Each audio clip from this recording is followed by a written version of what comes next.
Joe Biden says, I was born a poor black child. Film at 11. Hey, everybody, I'm Steve Green with Bill Whittle and Scott Ott, and this is Right Angle on the latest word vomit from our favorite Democratic frontrunner, middle class Joe Biden. All right, gentlemen, he did not actually say I was born a poor black child. Of course not. But what he did say to this part's actually funny was some sort of minority group meeting in Iowa, and the crowd was mostly white, and people are still trickling in while Biden was speaking, even though he started 30 minutes late, according to an AP report. But he did say, I was raised in the black church. And I think what he meant by that is not that he was going to, some Southern Baptist church or something growing up, but that politically he sort of came of age working in black districts and getting support that way. And word vomit aside, it seems to be working. He's got a lead of some 35 points nationally ahead of the next Democratic contender with black voters. This in spite of saying things like, I'm talking about policies and ideas that would actually harm working class voters. He said at this same meeting, or no, excuse me, this was a different meeting, but also in Iowa, we talk about China as our competitor. We should be helping them and benefiting ourselves by doing that, which I don't even know what that means.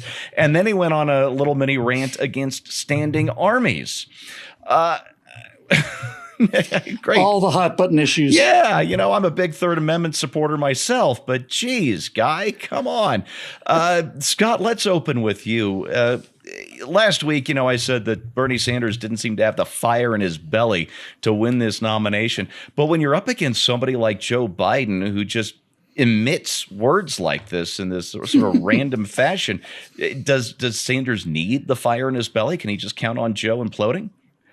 Let me tell you this, during the Biden administration, there will be no quartering of troops in American homes. That's thank goodness.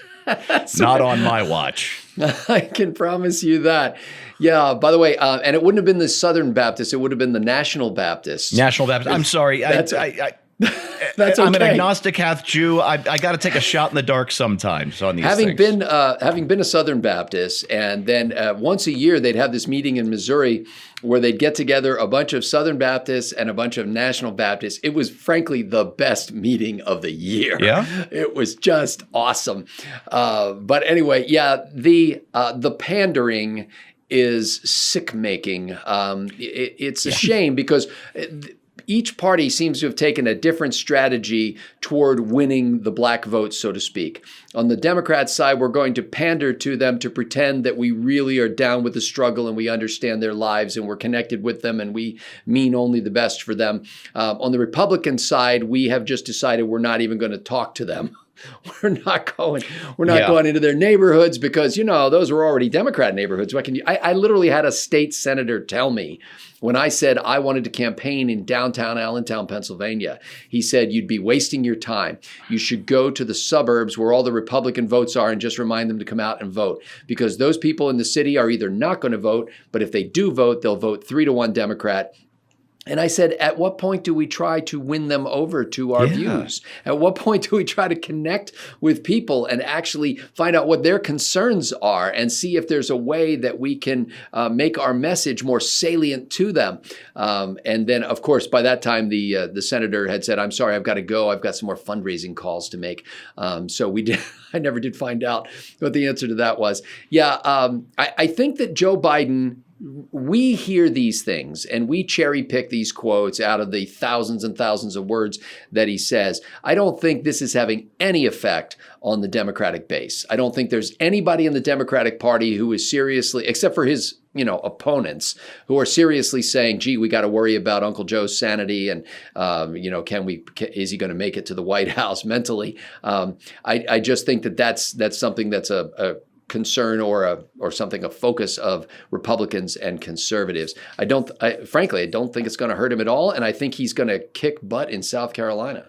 Yeah, so do I. That's been his firewall plan all along. Is he should do well. He'll probably get his butt kicked in Iowa and New Hampshire. He should do okay the next week in Nevada. He's still good with union guys, and then of course South Carolina. He should probably win big and give him that momentum that's been otherwise sort of lacking.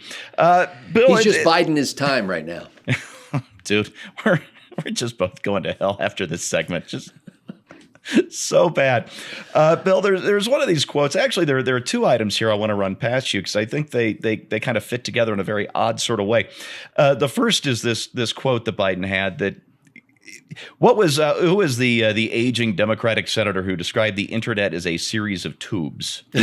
Oh, who was that? Was that? I can't remember who it was. Wasn't Robert Byrd? Was it? It wasn't Lloyd Benson, was it? No, but No. Whoever it was one of those things where, technically that's not such a bad metaphor, but you also knew that was the only way his advisor could explain it to him on a 3x5 that could, get some information. It's a series of tubes. Into that skull. Yeah. So I want you to keep that in mind when I read this quote about from Joe Biden on modern warfare.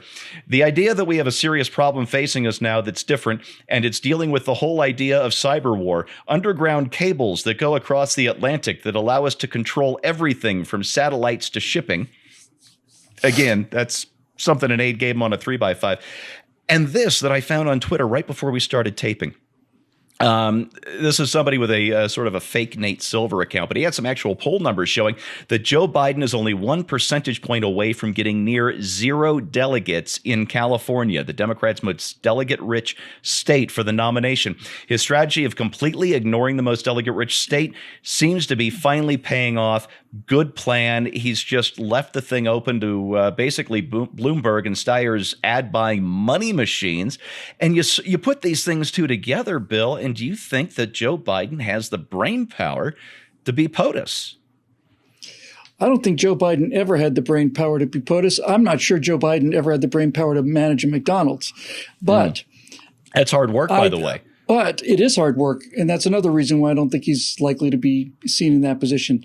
I got to tell you, the thing about Biden is get a chance to watch him for these biblical period, 40 years, 40 years or anyway, something like that. And Joe's never struck me as a particularly ethical guy or a particularly bright guy, but I have to say that especially since his departure as vice president, he seems to be really, really struggling in terms of cogency. And I don't mean like he's stumbling a little bit. I mean, I think it's disgraceful that the party is running him, if my theory is correct, if he's as impaired as I suspect he is. But he certainly seems to be impaired. And I suspect that what's going on is something like what happened with Hillary Clinton in terms of the physical presence, handlers just off camera, in the wings, ready to go, step in, grab the mic or whatever the case may be. Hillary Clinton was obviously a very physically sick person in 2016, but that didn't stop the Democrats from, using her to have their will done. I have to tell you, Steve, if I had to guess, I mean, I have my mother suffered from Alzheimer's and from mental degeneration. Happens pretty fast, and I think Joe Biden is one Jim Stockdale moment away from suddenly losing everything. Now, the difference, of course, between Joe Biden and Jim Stockdale was an American hero. Yeah, honorable man. Ranking officer among the POWs in Vietnam and Hanoi Hilton. But Stockdale was the running mate of Ross Perot in 92. And during the vice presidential debates, which were three-way debates because Stockdale and Perot were independents, he just simply seemed like he didn't know where he was. Yeah, and the entire country was embarrassed, embarrassed and sympathetic because this was a great man, had been a great man, and he should not have been on that platform, and everybody knew it. Given the kind of verbal ramblings I've heard from Joe Biden so far, I don't think he's, let's just put it this way, I don't think that's an out of bounds possibility, where if he's stuck in a debate, he might simply just, lock onto the sun and just keep going ballistic. Ballistic. And that's, as much as I really despise the man, I didn't hate him until his vice presidential debate with Paul Ryan, at which point that constant jackass laughing really, really put me off. But since then, it's they're all trying to put you back into slavery and all the rest of it. I don't particularly like Joe Biden, but I don't think anybody should have to endure that kind of just a meltdown, just a catastrophe. And the final thing I'll say is what you're talking about with condescension. I think condescension is an indication of contempt. That's how I see it. I think when people try to do things like Hillary Clinton on that famously on video during a radio interview with 3 black radio hosts asking her about her culinary choices, she said she keeps a bottle of hot sauce in her purse. It's like, no, you don't. Yeah. Show me the bottle. And then Hillary constantly affecting an accent, when and Joe Biden saying y'all and all this other stuff when he speaks to black audiences, and Elizabeth Warren saying, I got to go get me a beer. It's like condescension. Condescension comes from a complete lack of respect.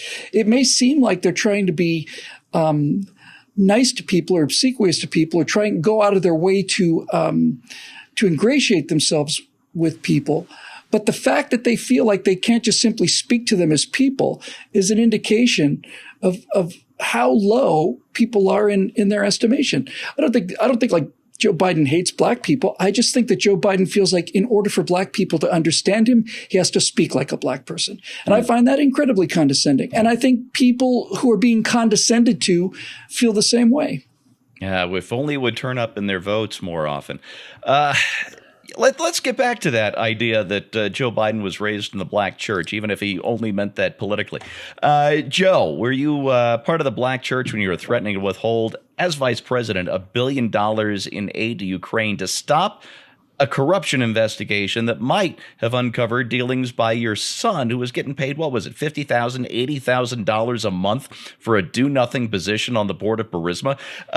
Here's a headline I just came across this morning. Scott Green, a lobbyist with close ties to Joe Biden, purchased Virgin Islands property from James Biden and then extended him a private mortgage. Is that part of the black church that you are a part of there, Joe?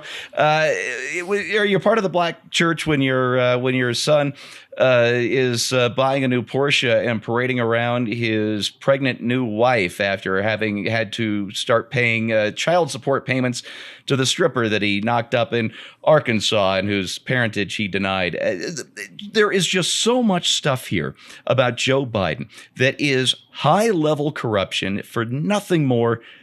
Not even to pursue some noble political cause, but in pursuit of a lot of damn money. Is that part of the black church that you were raised in, Joe? Or have you completely sold out everything that you pretended to believe when you got involved in politics back when I was 3 years old? And I'm turning 51 here in a couple of months. How about that? All right, that's your right angle on that. And in case you hadn't noticed, I've gone from kind of mildly tolerating and having amusement for Joe Biden to just hating this guy for how money-grubbing corrupt he is. Thanks for watching. We'll see you next time.